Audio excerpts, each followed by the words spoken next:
Awesome. Hello, everyone. So this is the Xena panel. Who's excited? Yeah!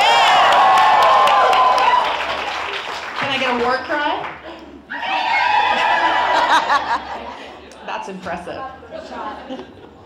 So we do have some questions prepared. We're going to do a conversation format. We'll do introductions, and then at the last 10 minutes, we'll do Q&A and open discussion with the audience. So if we get so excited we forget what's going on and lose track of time, you can remind us when it's 2:40. And so beginning with introductions, I'm Ariel Wetzel. I am a professor at University of Washington, Tacoma that teaches popular culture. And I'm also a Xenite. I am a latecomer to the fandom. I wanted to watch a lady show, and I found it in 2010. Remembered it from my childhood. I was like, I think they were gay on that show. And I fell in love and joined the fandom, started going to the conventions in 2012. The Xenacon ended in 2015, so now I go to Xenite Retreat, which is Xena-themed summer camp, which is pretty awesome. You'll hear more about it from Jackie. And I also run the fan site with a couple other fans called Xena Movie Campaign. Awesome. Hi, everyone. I'm Aphrodite. I use she, her pronouns. And I'm a fangirl, part-time drag queen, part-time cosplayer, and a lifelong Xenite. I got into Xena when I was in the 4th grade, and Francesca Spinardi, who I had a crush on, told me she thought I'd like this show because it involves a girl kicking ass. And that's how I got into it. Yeah. My name is Rebecca, and what was that question? Introduction. Yeah, so I have been a fan of Xena since it first aired. I was already in my 30s. Yeah, that's how I do. Oh, fan fiction. I write fan fiction. Hi guys. My name is Kelly. I run an online queer entertainment hub, so we make sure that things are actually queer and not queerbait. I've been a fan of Xena since I was really little, and my mom loved Hercules and Xena, so I was like, okay, what's mom watching? And so I'd watch it. Missed the queer content completely. Got older, went, hey, you know, I think I like girls, and then I went back and watched it, and I was like, how is this? But that's about my extent in the Xena fandom for now. I'm Linda Christ. I've been a Xena fan since about 1997, 98. I actually found Xena by reading Rebecca Hall's story, Heaven Down Here, online, and then watched the show. So if you saw me crying earlier, it's because I've never met her before. It's okay. I'm not crying. So if you see me crying a lot, it's a very emotional crying. But I went on to write fan fiction, published a couple of novels through publishers that came out of the Xena fandom. I was on the Xena Subtext Virtual Seasons writing staff. I was on the Orlando BardCon staff, and still just love Xena. It's my number one favorite. Hi, I'm Jackie Larson. I came to the Xenaverse after the show aired in 2002, and I went to my first convention, and my life has never been the same. I'm also a co-founder of the Xenite Retreat. We're in our 3rd year. All right, thank you, everyone. And has anyone not finished the series that's here? Okay, so we're going to warn you before we do spoilers later in the panel if you want to flee out the room. Because part of the reason we wanted to do this panel was to continue the show's legacy and convince folks who haven't watched it to go back, because this is our history of queer women in media. And so our first question to start us off is, what makes Xena and Gabrielle's relationship timeless? They're gay. Next question. Anyone else? Well, what's great about the show is it's canonically AU. as in that during the series, we have Xena and Gabrielle reincarnated into contemporary times, into, I guess, other settings and contexts, and in each of those contexts, they're still soulmates. And so there's the belief that no matter how many times they die, no matter what point in time they're resurrected, they will find each other, even if they're in the wrong bodies. So. Anyone else? Ready for the next one? So we have a different range of experiences with the fandom here, from original fans who were involved in the fandom when the show was on the air to newer fans. And so I wanted to ask what it was like being a fan when the show was originally on. And this is kind of a three-part question. How did fans influence this show? And how was it that fans made it possible for Xena and Gabrielle to move from subtext to a canonical couple later in the series?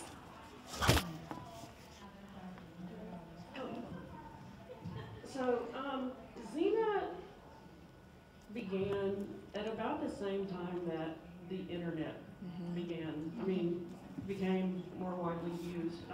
A lot of us didn't have the internet at home, we only had it at work. And there was just nothing. There was nothing on TV. Xena was it. There were no lesbian couples on TV. There were no Facebook or Twitter or Tumblr or anything like that. And so once the internet became more active, we just found each other. We had Yahoo groups and forums and websites, just hundreds of websites. In fact, the way I found her story was I did a search for lesbian fiction, and the only thing that came up were dozens and dozens of Xena sites. And so it was really, it saved a lot of us. We found a community that we didn't have. Some people were from small towns where they had no gay friends.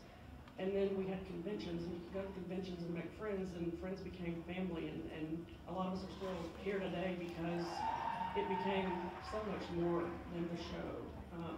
You would sit online and wait for the next update on your favorite fanfiction story that was going to come out every Thursday at 4 o'clock Eastern time. Or you would print out stuff on your works, boxes of copy paper, and take it home, and know that probably owed them hundreds of dollars in paper.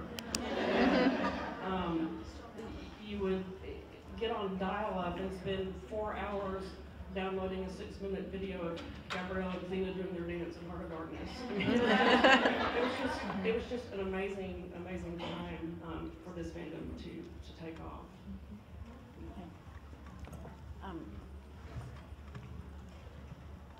So I actually got introduced to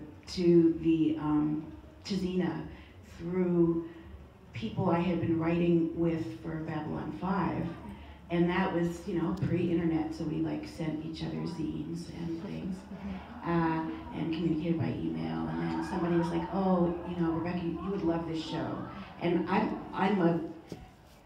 into women warriors. I've always been into women warriors. I'm constantly looking for women warriors. And I saw that, so I watched it, and at first it was like, this is really ridiculous. And then I watched Callisto, that episode, and I saw the intensity of the relationship, that the campfire scene, and the whole Xena's quest for redemption, and it was just really compelling.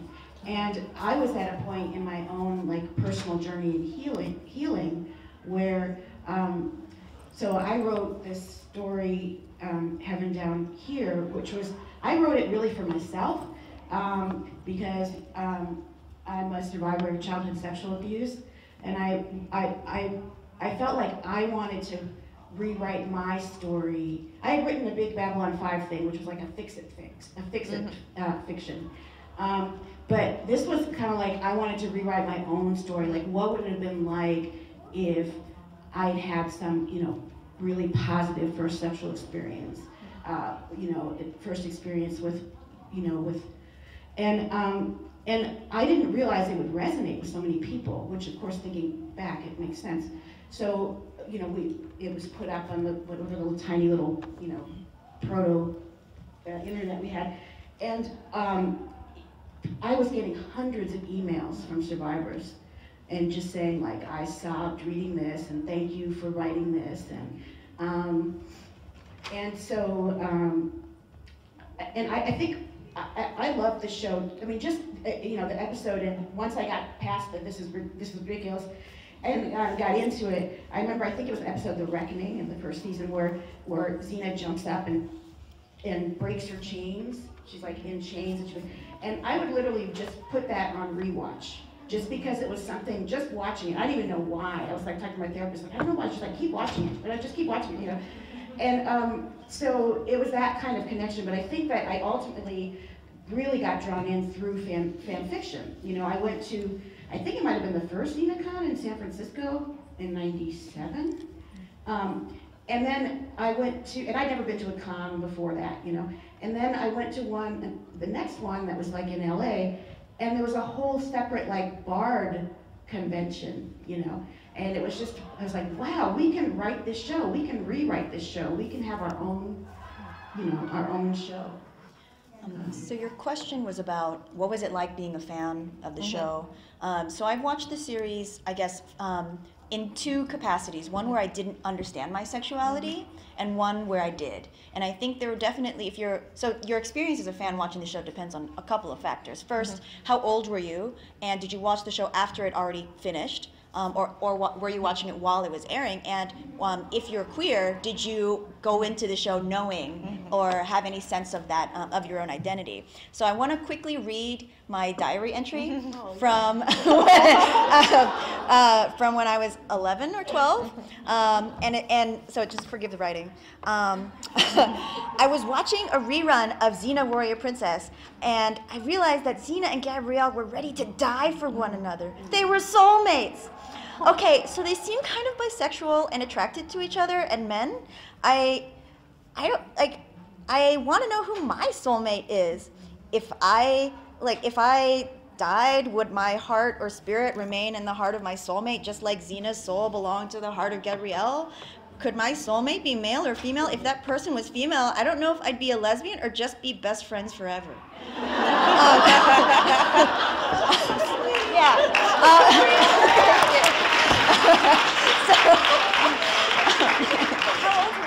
You're a very deep child. Thank you.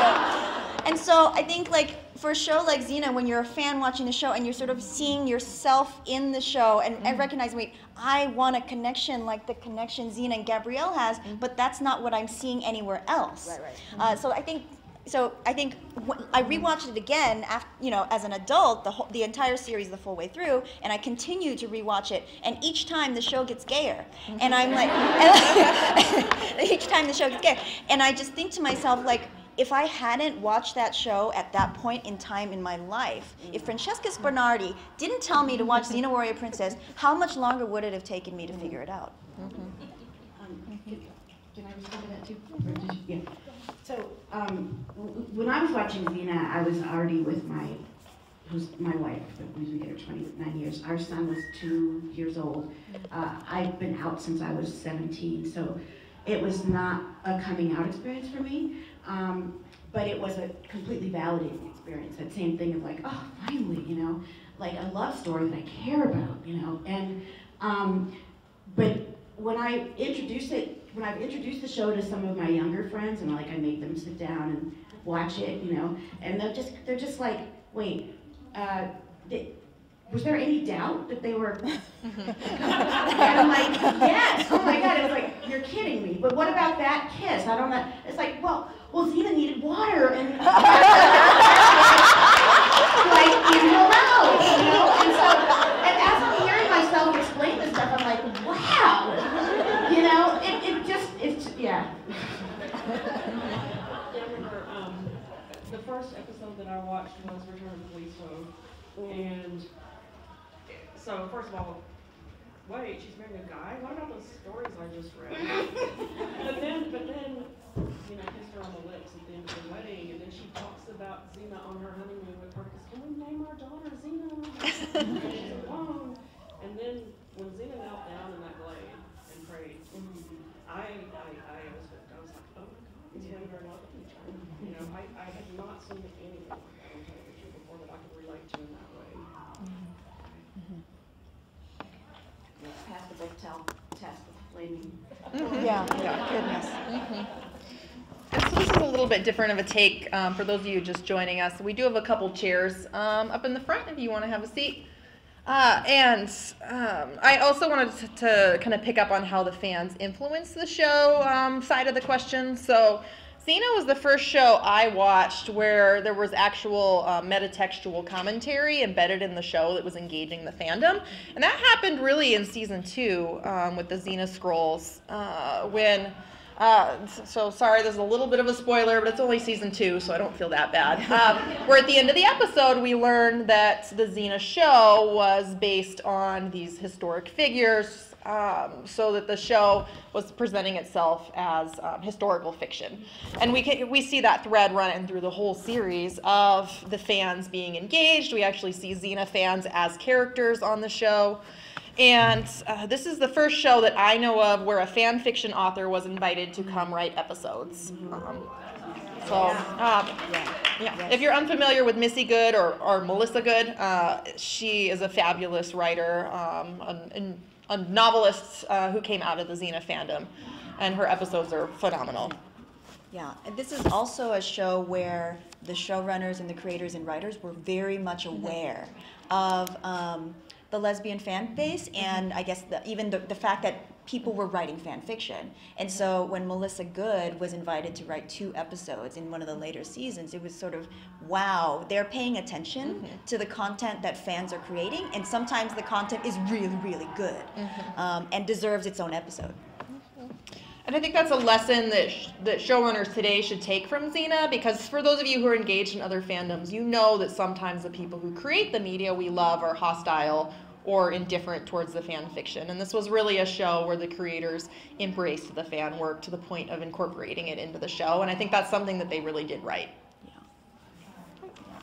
Yeah, I think they did such a good job of it. Several of the episodes were played out like fan fiction.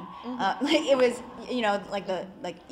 Play's the Thing, where Gabrielle's play about her life with Xena is very much, all the fan fiction tropes are in that episode.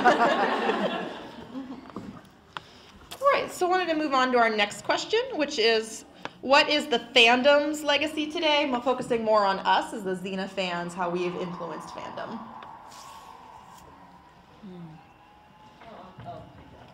I'll start that one. So many of us don't know our place in the world, and I think that one of the things that Xena did for us is gave us a place to be found, and so many people come up and say, I found my tribe, I found where I belong, and I think that's one of the greatest legacy that Xena has given us. I also think it's really important to point out that, like was said, this is really before the internet, before you can go onto Tumblr and just hashtag Xena, and then it's just scrolling of all the stuff that you want to see. You were lucky to find an AOL chat room or a Yahoo GeoCities site. Yeah, I made it. But the fact that, I think that in a way, fandom helped create social media. And I've made this argument before, but without the reason for social media for engaging, it's not just, you see your friends all the time. Social media is not necessary just for that. It's necessary to find a place in the world that isn't necessarily in your everyday hometown. So, and fandoms play such a huge role in that. So I think that fandoms help create society just as much as society helps create fandom. Did you want to make this point? And I think it also really improved lesbian fiction, lesbian romance fiction. I don't know, because when I was younger, it was just crap, just horrible. And there's still crap out there, but I mean, it was all crap. Like, sorry, I hope I'm not offending you. Anyway, but there are some amazing writers that came out of that. And I know for myself, like, I was part of a listserv of writers, some who I really looked up to, called, it's not so secret, right? Called Saddlehorn. And it helped me as a writer a lot. We would share drafts with each other, get feedback. There were published authors who were writing fan fiction.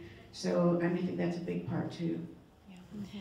So I think one of the reasons why I was so excited about this panel and like sort of understanding Xena in its broader social and popular cultural context is, you know, Clexacon itself is a fan-driven enterprise. It's a fan-driven movement, and it's also like a very powerful ship that has motivated people to come together around like shared experiences. But before Clexacon, there was XenaCon. And there were conventions of women, primarily queer women, coming together around a shared passion. And these were extremely driven fans. Driven, yeah, the power, the passion.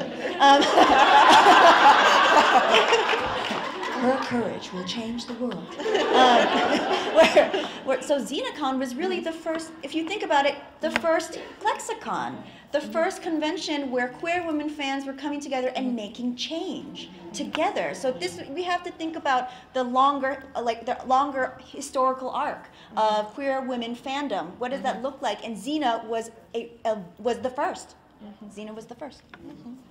Who here's been to a Xena convention? Oh. You know what we're talking about. And so I've talked to so many people this weekend who Clexacon is their first time coming to any queer women-oriented con, and they're just having this moment of, I've found my people. And I'm so happy that that experience is able to continue now that XenaCon is over. And at least for me, and I think probably for a lot of you, the first time you went to XenaCon, just looking around and thinking, wow, I'm not alone. Other people are like me and share this passion. And so I really feel like Clexacon in many ways is the legacy of the XenaCons. I haven't seen anything like this weekend since the big 2001 XenaCon. There were like, what, 8,000 people at that con, and this is amazing. This is just amazing. Right. We ready for the next question? Okay, so this is a fun one, and you all can think of your answers and share when we open up at the end. At what point for you all, so I think we're all clear that Xena and Gabrielle are a couple at this point. No, That's not just needed water. Yeah. And that's kissing someone's the only way to share water. That's the most efficient. Most efficient, that's true. So I wanted to ask you all, for which point in the series do you feel is the moment that they went from subtext to actually where the show is clearly saying, yes, we're together?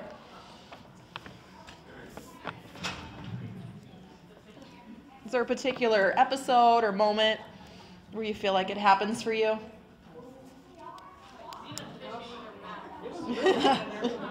Yeah, I think the quest, for sure. I mean, we're going to talk in the stream together, and then I'm going to remember and kiss you. Because I do that. But it wasn't really Xena. It was a man. Or was it? I have to agree though, the body swap, you know, that was a... I hesitate on saying that that's the part that made it canon. It's definitely canon for me, but we'll come back to this other part later. But, you know, like you were saying before, depending on when you came in, like I watched this as a kid and I was just like, yeah, kick-ass woman, I like this show. You know, I missed it completely that there was any queer element. I don't think I even knew what being gay was. So to rewatch it and miss that part and then go, wait a second, how'd I miss this? I think that makes it a little trickier for me. But yeah, the body swap, you just kind of go, really? Well, the writers did some interesting and very strategic things. So the writers were sort of taking the campiness of the show and like that's the genre of camp in order to make direct nods at their queerness, right? So there's like a fantastic episode, for those of you who haven't seen that episode, where a TV reporter goes back in time, and you know what I'm talking about, and interviews Xena and Gabrielle, and at the very end, the tail end of the episode, you know what line I'm talking about, tail end of the episode, the TV reporter asks Xena and Gabrielle, so are you a couple? And then, like, Lucy Lawless is just sort of like, well, technically, and then the camera there's like recording problems, and then the episode cuts out. And so they've sort of used moments like that to say, we know that you are reading the text in this way, to the extent that it's so subtext that it's practically main text. So I think that was a point in that episode, actually, where I thought, the writers know that we're doing this. They're like, and they're very much aware, and for me, that was when it felt very canon. Yeah. I feel like it's interesting, this discussion, because I feel like, when I saw Callisto and then went back, and where the scene where the episode where Gabrielle's like on nut bread, and Xena's like, climb up my body, and where Gabrielle's like, you're so beautiful, just like I feel like they were pretty much, I mean, there was a lesbian producer, co-producer on the show. I feel like it's pretty much from the beginning, and I remember, I think the first interview I saw of Lucy Lawless, she was like thanking her lesbian fans. This was like in, I think, 97 or I don't know. And she's like, you're what makes the show cool. And I think that also being involved in the fan fiction, I felt like, we didn't even need to, I didn't feel like I need to, or looking back on it more, like I don't need to engage in when it became canon or whatever. I think it was, we co-created that show and we continue to co-create it. Kind of similar to, the Clexacon fan fiction. Yeah. Well, one of the best things about Xena is that you can take out of it what you need. So if you want that subtext relationship, you can have it. If you don't want that subtext relationship, you don't have to have that either. And that's the great thing about that. You can take whatever you need out of it from that whole show. And Liz Friedman, who's the I guess one of the lesbians, the main lesbian behind the show. In an interview, she even talks about walking that line, where the queer content goes right over the heads of straight viewers. But if you're a queer audience, you know exactly what they're talking about, and you pick up on every little thing, and you know that those details are part of the text. But does it still go over?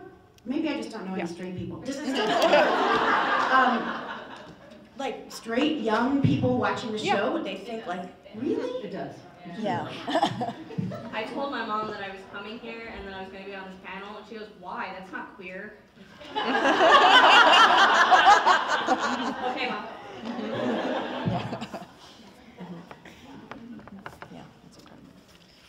So for me, as someone who watched the show seeking queer content, I didn't know it was later introduced. I just thought it was in the first episode. So in Sins of the Past, when Gabrielle says she'd never let a man close enough to do her, I'm like, oh, she's gonna seduce Xena.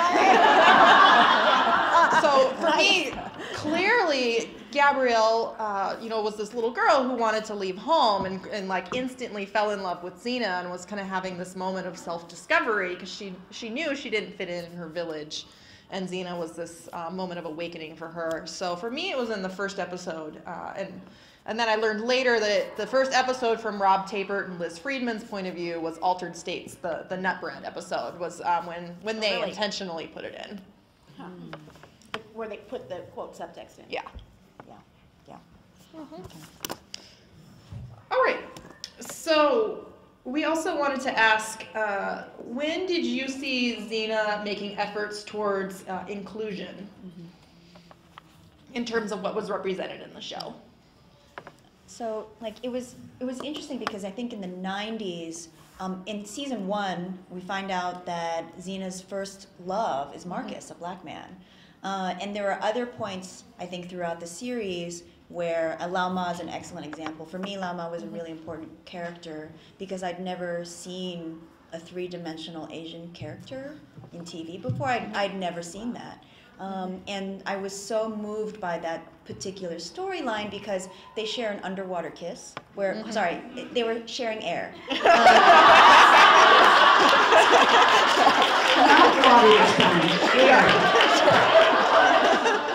So they were passing air mouth to mouth to each other underwater. And for me, being like a young queer person who's also Asian, first of all, I didn't know Asians could be queer. And because I'd never seen that. And then also because I'd never seen an Asian on TV.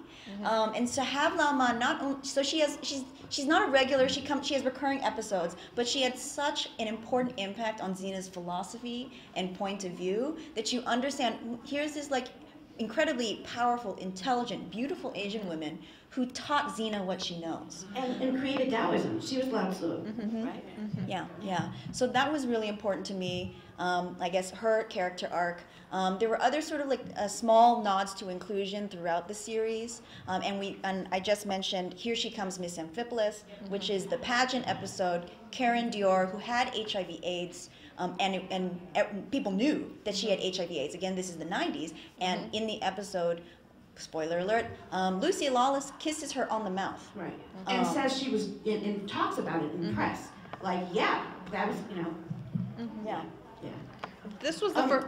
Oh, sorry. Go ahead. No, go ahead. I just want to say one of my favorite lines in the whole series is in where Xena says to Lao Ma, when she's with Boreas, and she says to Lao Ma, like, "Oh, that's my piece of meat you're looking at." And Lao Ma's like, "I don't eat meat."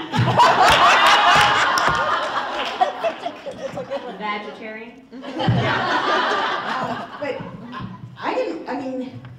I mean, it all depends on your perspective. Like, I don't think it was mind-blowing that Lucy Lawless had a black boyfriend. I mean, my mother was married to a black man, obviously. Anyway, so none of that was really that part wasn't, you know, I didn't think it was a big deal. It's like the 90s. Like, for me, it's like the 90s already, you know? I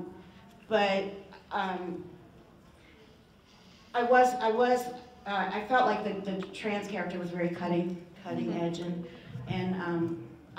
I felt like I'd seen Asian characters, Asian women before that, but maybe but I love that they made Cleopatra black. Yeah. Xena's the first time I can think of on a genre show where a trans actress was hired to play a trans character. So that's something I wanted to acknowledge. And she went for beauty pageant. Badass. Yeah. Anyone else on that one? Okay. So my next question is, how did Xena and Gabrielle legitimate queer relationships in genre television? I think the important thing to remember when here at this con and when you're think about every queer woman ship that you know of on television. How many of them are the protagonists? Usually we get queer women ships and they're side characters as part of an ensemble cast. And so it's like this sort of plot B. You do not get series, and to this day, there has been no equivalent in television where you have both of the main protagonists for 6 seasons, you get their story arc as a couple. And so I think in that sense, Xena helps, like, really is the standard, what we should be looking for. Are we good on that one? Okay. Yeah. Like, I mean, I think. Summed up well. I mean, Willow and Tara came up next on Buffy, right? And I remember that being a very, like, I watched Buffy as well. And I guess in that sense, there were other shows that, where there were queer women ships that were canon, okay? So, like, if you want. Babylon 5, actually. Oh, Babylon 5. Yeah, I'm until aging myself. I mean, it was very, but one of the main characters, sexy Commander Ivanova, has this relationship with a female telepath, and it's all about the fact that she's a telepath. That's the issue. But it's very, you blink and you'll miss it. So, yeah. And of course they kill Talia. So, yeah. I do know that, and this is, well, I don't know for sure. This is a rumor that back in the day, people like Joss Whedon and Chris Carter, X-Files, and other show creators were watching our fandom because there was just this explosion of, we were the first fandom really that was created and grew up online. and they watched us, and I think that might have also set the stage for, these lesbians like this content. So I think we did influence a lot of show creators in that way. They saw our fandom and they decided to try to bring us in. Yeah. And so the next question is getting into the series finale. So I wanted to give anyone a chance to exit that does not want to know how the series ends. Yeah. Okay. Y'all, I know you've had 20 years to watch it, but we are trying to get people to watch the show that haven't watched it before. Yeah. Okay. Okay. The 2 people left. Yeah, okay. Thank you. All right. So would you consider Xena and Gabrielle's relationship to be queer baiting? And this is getting into the series finale. Do you consider the ending of the series to bury your gays? So like I said in my introduction, I run an online queer hub, and our thing is to make sure that it's not queer bait. So I love this question because people are split 50-50. The first part, is it queer baiting? It's tricky. Because Liz, the executive producer and writer, because she was on it and made sure to put those nods and made sure that subtext was there for the community who needed it. In the 90s, there wasn't as much freedom to do with a character what you necessarily wanted them to do. I make the argument a lot, if the show was made today, what it would look like, and I think it would be very different. I think that it was more subtext than queer baiting at the time because queer baiting didn't exist. And so going to the second question of whether or not it was bury your gays, because again, spoiler, Xena does die at the end. She's killed gruesomely. So there's that. Well, is it the bury your gays? Is it the lesbian death trope? But I don't think it is because A, the queer baiting thing didn't exist, and B, in this sense, they didn't kill that character off because they were gay or because they were queer. That character had to be killed off for whatever other reason, and for the show to end. Because I think with a show like this, especially with a fandom backing it like this fandom, they could keep writing and writing and writing. And so where comes that point of, okay, well, this is where we want to end it because the fans otherwise are just going to keep hounding us, and you want to move on. Yeah. So I completely disagree. I think the point, and this is not about the queer baiting, because those are 2 different issues, and I think they shouldn't be conflated. And I think I understand your point about the queer baiting, and I agree that it wasn't. But they did not have to. They don't usually kill off the gay characters because they're gay, but they don't, but they still bury your lesbians. I really want to call it that because we're talking about queer women anyway. So they killed Xena so brutally. Like, why did we have to watch her, get, pierced by 10,000 arrows and then hung, headless from? It was just so incredibly brutal. And there are so many other ways to end a show. You don't need to use that to end a show. And I think. And it was so upsetting to me and the people who were watching it at the time. It was devastating. And I remember when I haven't been invested in a pairing in a TV show since the 100. And so and I watched that episode with 307, because scarred by the number in our head. I didn't know what was going to happen, and I was like, oh. But my reaction was like, well, they killed Xena too, like, of course, this is how they do us. And one of the things that's been so empowering about the Clexa fandom and the whole movement that's come up out of it is like, younger folks are like, you can't do us like this, and I was like, thank you, I was like, because I think it was a generational thing or whatever, I was like, oh, here we go, and I just felt so empowered, and I'm going off point, but anyway, go ahead. I completely disagree, that was the point. But that's why I like this question, because like I said, people are split 50-50.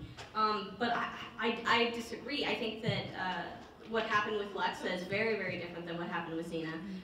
Lexa's character was written off the show in a way that wasn't necessary, especially because she wasn't the star of the show. She wasn't.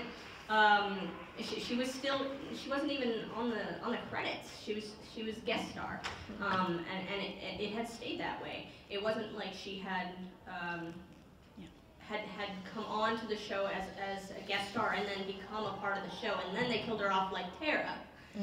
See, now Tara, I would make the argument that Tara didn't necessarily need to die. But just because it's not queer baiting doesn't mean that it wasn't a barrier lesbians.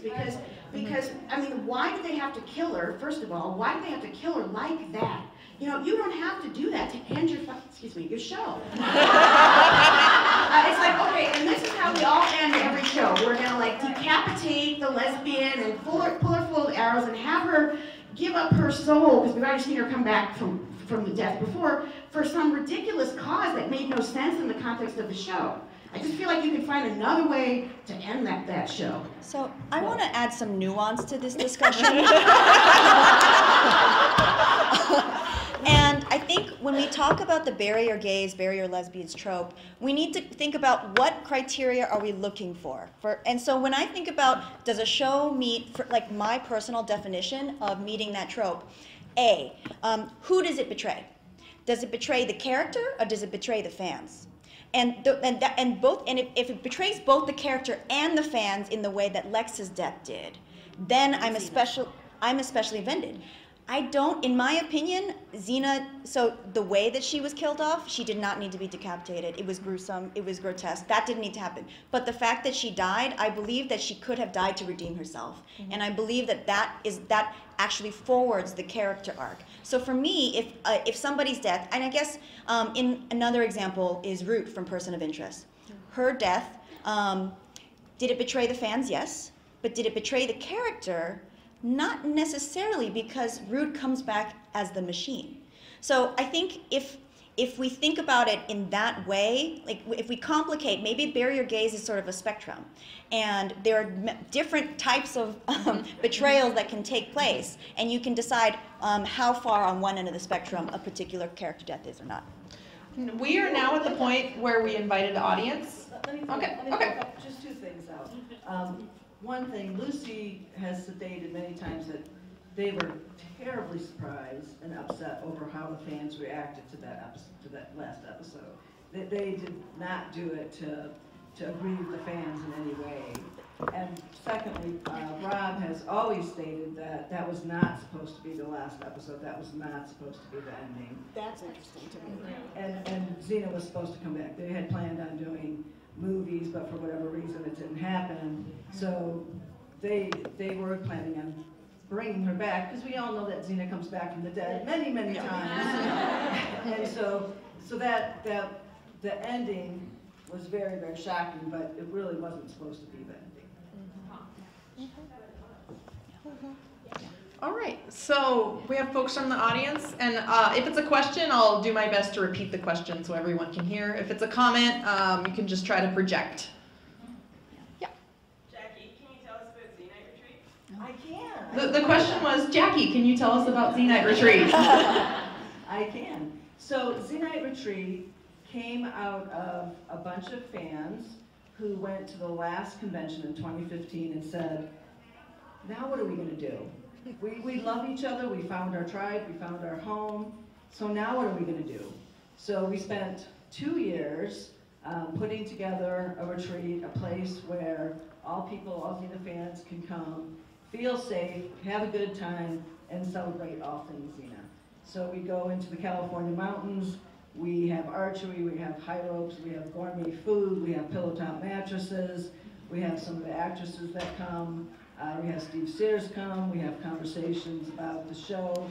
You never know, you can be sitting at dinner and the next thing you're having these very same conversations that we're having today. So check out the business card that I gave everybody and come and visit us. One of the things that we like the most is that we've put together a really accepting place. I made Lynn cry earlier when we were talking about everybody comes, everybody feels accepted, everybody feels welcome. 16 conventions and 4 other events than I can count, and this was the most positive Xena-based experience I've ever had. It was amazing. Yes. Is the Xenite fandom, is that like the first fan fiction and shipping lifestyle? I mean, because I can't think of any show or whatever before Xena that we had fan fiction and people were shipping and there was wars. Shipping Online? You mean queer? Yeah. Queer? Or overall. Do you mind if I repeat the question? So everyone can hear. So you were asking, is Xena the first fandom that had fan fiction and shipping? Was that the question? Yeah. Okay. Online?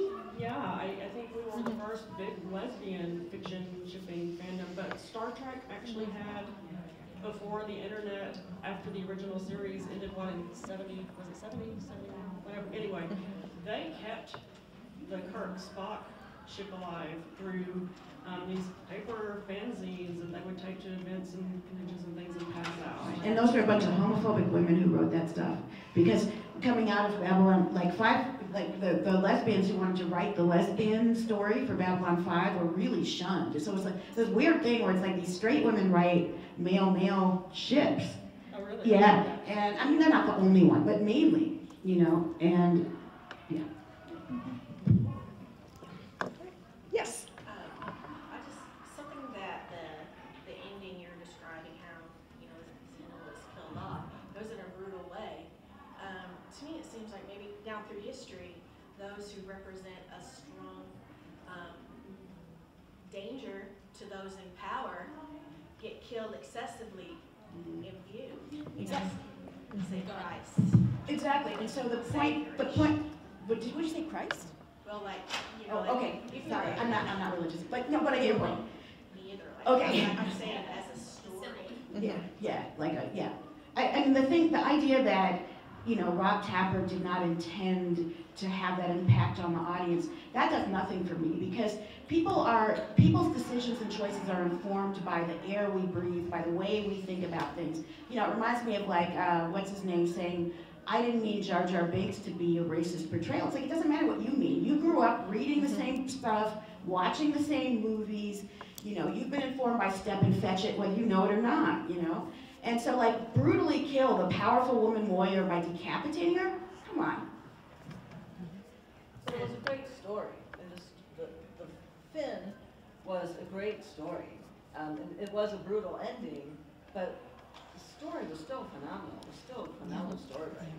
I viewed it as a hero's death. Yeah. She's freed the souls of tens and thousands of people and redeemed herself for her very, very dark past. She's a murderer. She's a mass murderer.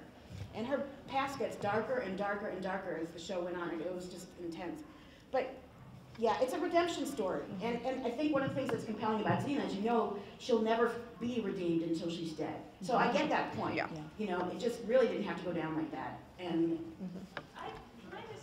I know a lot about Xena too, but I always thought the theme of the whole 6 years was Gabrielle teaching Xena she can be redeemed by not dying, Yes. but by forgiving herself. Right. And the finale is like completely Yeah. opposite. Yeah, I You agree. have to die tragically to redeem yourself. right, and that's what Gabrielle was trying to teach. And I agree with you completely. And so I think that Xena felt like, I don't think she learned what the lesson that Gabrielle was trying to teach her. That's the finale. See, and I actually kind of agree more with where you're going, because we do see the martyr thing happen a lot, especially though. And the other reason why I don't look at this as, you know, a barrier-based thing is because they use historical fiction so well in both Xena and Hercules. The mythology and the history behind it is done so well, and this would have been a fairly accurate portrayal of what would have happened to a woman, be somebody who's not respecting authority. So it's accurate, it's brutal, absolutely, but that goes with the times. So it's terrible that we had to see it, but again, I'm separating the queerness from the actual death in that sense. I think there was a hand over here a while ago. I just had a quick question in terms of subtext, because I know I grew up with Xena as well. I watched it from the beginning.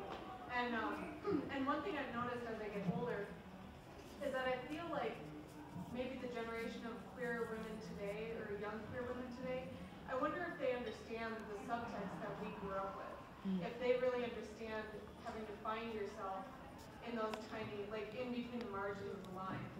And I wonder what the experience is in terms of, I know you asked, watching the show while it was on or coming to it later. I wonder in the reference of subtext versus main text and how we view the world and how we exist in the world and find ourselves in the world and how that's changed over time. I think that if I had seen this show, not as a child, but just as I am now and know who I am and being an adult, it wouldn't have gone over my head at all. It wouldn't be subtext at all. And I think that you see that a lot with the older generations who came into this much later. It's right there, it's very obvious. So I don't think that they can understand because we are now in a society that it's not so, it's not crumbs. We don't get crumbs anymore, which is good. But that's pretty recent. I feel like paying attention to young queer women, you know, who are like decades younger than me, I still see them feeling like, oh, I just saw that and finally I see myself. So I think that this is a kind of a recent shift. So I think that there is some overlap. And so the one question we didn't get to is, should there be a Xena reboot? And I think touching on the queer baiting question is, if Xena comes back, it needs to be an open relationship. And there was a failed reboot at NBC the last few years ago, and they were going to be an open relationship. That's not why the reboot was canceled. They were going to be together. And so I think now, if you made the show with this level of subtext, I think that it probably would be queer baiting to, you know, like some of the other shows we could think of, like Swan Queen. And so I personally just wanted to make the pitch that I think we need more stories about Xena and Gabrielle where it is canon and that is the reason for the show existing. So we are out of time and have to wrap up there, but please do come up and talk to us or chat with us in the hall, as we love talking all things Xena. To a strong Amazon nation! I was the Corey yesterday. Yeah, I know, I recognize you. Your panel was awesome. Oh, great. I did well in my interview. Good.